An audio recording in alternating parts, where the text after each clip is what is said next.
Reformas en el sistema jubilatorio. Vamos a dialogar con el doctor Aníbal Paz, que es especialista en Derecho Laboral y Seguridad Social, entre otras cosas, y pertenece al estudio Paz Zurita. Con él queremos saber concretamente, dónde estamos parados. Y esa es la pregunta. Doctor, ¿cómo le va? ¿Qué tal, Ricardo? Buenas tardes. ¿Dónde estamos parados? Y estamos en un momento de bastante incertidumbre, estamos en un momento de bastante volatilidad, si se quiere, en el sentido normativo hablando, porque tenemos normas nuevas que nos generan dudas, que todavía no están reglamentadas, y ante la situación bastante desesperante de la clase pasiva, nos encontramos con muchísimas consultas que en algún punto no podemos contestar en este momento, justamente porque nos faltan herramientas jurídicas para hacerlo. ¿Qué es lo que no se puede contestar? Por ejemplo, ¿qué va a pasar con los bonos? Hace 24 horas atrás teníamos un decreto que se olvidaba de los bonos, que había salido en la semana previa, y tenemos una nueva fórmula de movilidad jubilatoria que habla de actualizar las jubilaciones por inflación, pero los bonos se quedaron con el esquema anterior, y en estas 24 o 48 horas, hasta que se aclaró ayer a través de un anuncio, no sabía qué iba a pasar con los bonos, si los bonos no se actualizaban o si no se actualizaban los topes para la percepción de esos bonos. En definitiva, iba a quedar parte de eso absorbido en el mínimo y las jubilaciones mínimas iban a perder en relación con el resto. Y bueno, todas estas cuestiones las vamos a ir resolviendo a medida que aparezcan las precisiones, y las precisiones reglamentarias, a eso me refiero, no solo los anuncios. ¿Cuál es el nudo central de las características de esta movida del gobierno? Bueno, a ver, lo podemos analizar desde dos ópticas, como una moneda. Una cara, a favor, los jubilados van a dejar de perder con esta nueva fórmula, y esto está bastante claro, lo explicó recién el licenciado Blanco hace un ratito. Mientras la inflación vaya hacia atrás con el rezago que tenemos, va a haber incluso hasta una pequeña recuperación, por lo menos en el corto plazo. En principio no toma enero. Toma la mitad de la inflación de enero, y ahí es donde está el ajuste fiscal que se hace en detrimento de la clase pasiva y para garantizar, digamos, los objetivos fiscales que tenía este gobierno al inicio. Lo que pasa es que enero es un mes que quedaba descubierto de la inflación anterior, de la fórmula de movilidad anterior. Entonces había que compensarlo de alguna manera. Y por eso se fue a una transición larga, porque la nueva fórmula entra a regir recién en julio. Mientras tanto, todos los aumentos que se van a dar por IPC son a cuenta de esa movilidad de junio, conforme la fórmula anterior. A ver, permítame para trasladárselo al televidente. 240.000 mangos. Correcto. Se van a cobrar en julio. No, eso se cobra ahora. Se cobra ahora. Ahora, en abril se cobra eso con el bono. Ahora, la pregunta es, marzo, sí. Abril, mayo, junio. Sí. Inflación. Inflación. ¿Qué pasa? Bueno, van a trasladar a la movilidad jubilatoria la inflación que hay 2 meses previo a la aplicación de la fórmula. Es decir, nosotros tomamos hoy, en abril, vamos a tomar la fórmula de febrero. En mayo tomaremos marzo y en junio tomaremos abril. Y a partir de julio ya es la fórmula pura, porque ya no hay una comparación con la fórmula vieja para compensar en más o en menos, que es la otra parte. Pero hay 2 meses que quedan en el aire. En realidad está todo compensado, porque ahí eso es otra de las cuestiones que había dudas al respecto. Si había un mes que había sido omitido por el gobierno la compensación, o si quedaba un mes en el aire o no.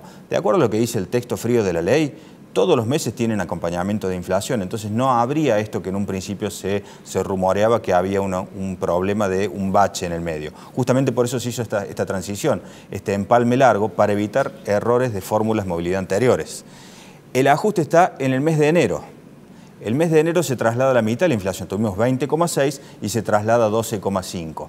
Ahí es donde está el verdadero ajuste. Después veremos cómo evoluciona a futuro, porque no sabemos si las bases imponibles mínimas y máximas van a acompañar esta fórmula o simplemente vamos a seguir hasta julio de esta manera. Los bonos, sabemos lo que va a pasar en abril porque lo aclararon por un comunicado, pero no salió el decreto qué va a pasar en abril, pero no sabemos qué pasa en mayo, no sabemos qué pasa en junio. Estas son las preguntas que yo te decía que todavía tenemos dudas, no tenemos las precisiones para informar con claridad.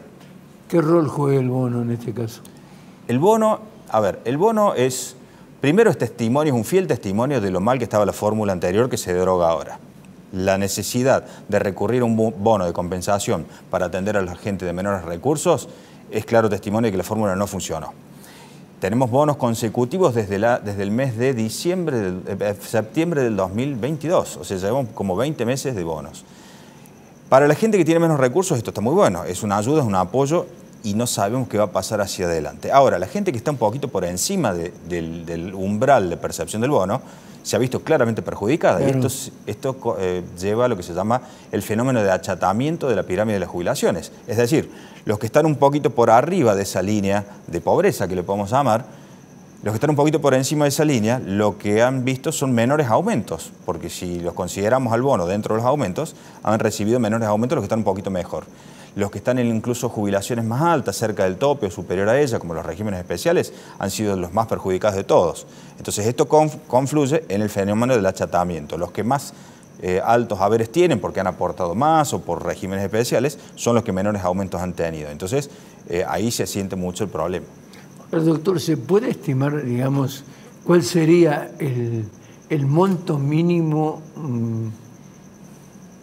que tenga algo de justicia para un jubilado? A ver, si vamos a la justicia, el monto mínimo debería estar en el valor de la canasta básica del jubilado, que publicó hace poquitos días la Defensoría del Pueblo de la Ciudad Autónoma de Buenos Aires, que está en 650.000 pesos aproximadamente. Ese sería el valor justicia. O sea que estamos a prácticamente un tercio. Un tercio, aproximadamente un tercio, claramente. Entonces, ese sería el valor justicia. Ahora, ¿es eso sostenible? ¿Es eso posible? Yo creo que como estamos es bastante difícil, porque estamos realmente muy lejos. Aun cuando, como dije hace un ratito, se puede recuperar un poquito con esta fórmula nueva.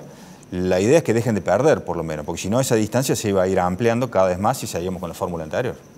Si tuviera que hacer un juicio, por ejemplo, de análisis de lo que vio, de lo que se sabe, de lo que se conoce, ¿cuál sería su opinión?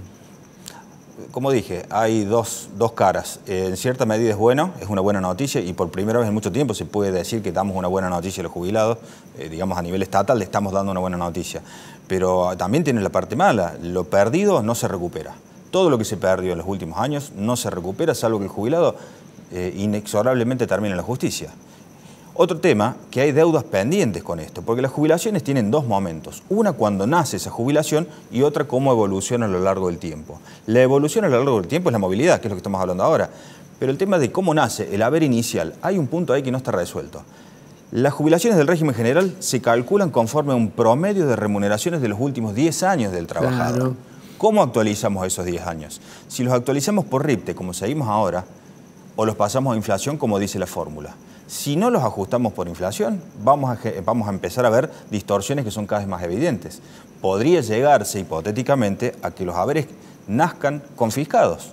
¿Por qué? Porque la brecha va a ser muy grande entre la movilidad por inflación y el RIPTE, que el RIPTE viene por detrás. Salvo que hubiera una inversión muy grande de la actividad económica, que es lo que explicaba el licenciado Blanco hace un ratito, pero eso es algo que está por verse y es solamente teórico en este momento.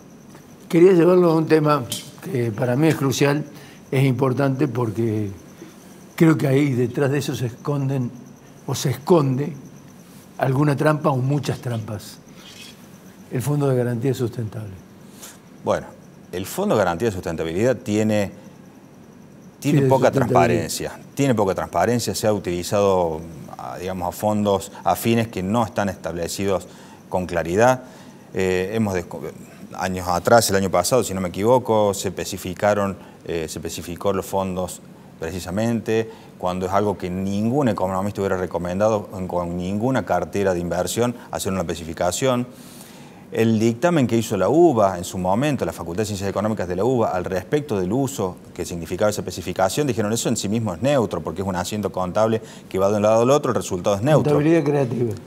Algo así. Lo dijo con palabras elegantes el informe de la UBA, pero lo que dijo es básicamente eso, un asiento contable que nos da neutro. Pero dijo esto claramente no está bien, porque no sería lo recomendable.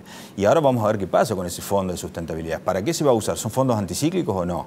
¿Sirven para los jubilados o usamos ese dinero para cualquier otra cosa que la política de turno necesite? Bueno, esas son las cuestiones de fondo que deberíamos resolver previo a todo. Por su experiencia,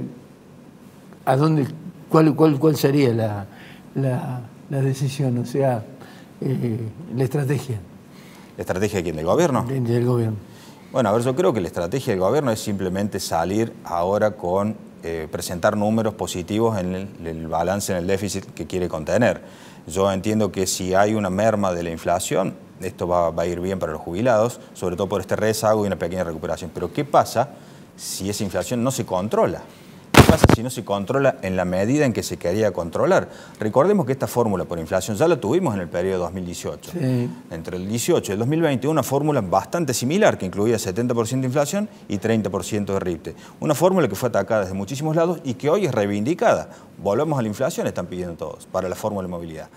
Pero esa fórmula de movilidad partía de una premisa que después se demostró falsa. La premisa del gobierno en ese momento era: vamos por inflación porque la vamos a controlar y con eso después tenemos mejores resultados financieros. Ahora, si partimos de esta misma premisa y finalmente no se controla la inflación, podríamos llegar entonces a un resultado parecido. A su juicio, por ejemplo, digamos, la necesidad del gobierno de hacerse de fondos, ¿implicaría de alguna manera, a su juicio, la posibilidad de que el Fondo de Garantía Sustentable pase a integrar los fondos del gobierno? Y a ver, eso es una especulación. La verdad que no tengo ningún indicador que me indique, que me muestre ese camino. Pero bueno, podría ser, podría suceder. Podría suceder. Podría suceder. Caja de Jubilaciones de Córdoba. Sí. ¿Cómo lo ve? Bueno, la Caja de Jubilaciones de Córdoba ha pasado por distintos ajustes previsionales en los últimos años. Todos, en cierto sentido, han sido tolerados por la justicia. Es decir, han sido ajustes que podría decirse menores, que todos han sorteado el test de constitucionalidad, por lo menos el Tribunal Superior, pese a que aún existe una instancia en la Corte Suprema de Justicia, y por lo tanto son ajustes que, a la luz de lo que uno esperaba que podrían ser peores, no lo han sido tanto. De todos modos, los jubilados provinciales están peor. Al mismo tiempo, tenemos que ver que los jubilados provinciales están recibiendo los aumentos con diferimiento nuevamente, y el diferimiento es correr el aumento que le corresponde por movilidad a los jubilados por sector 2 meses después de lo que toman los activos. Eso en un momento se había suspendido precisamente por el problema inflacionario, pero esto nuevamente se reflotó porque acá viene la otra pata del problema, que es el financiamiento nacional que viene a la caja provincial.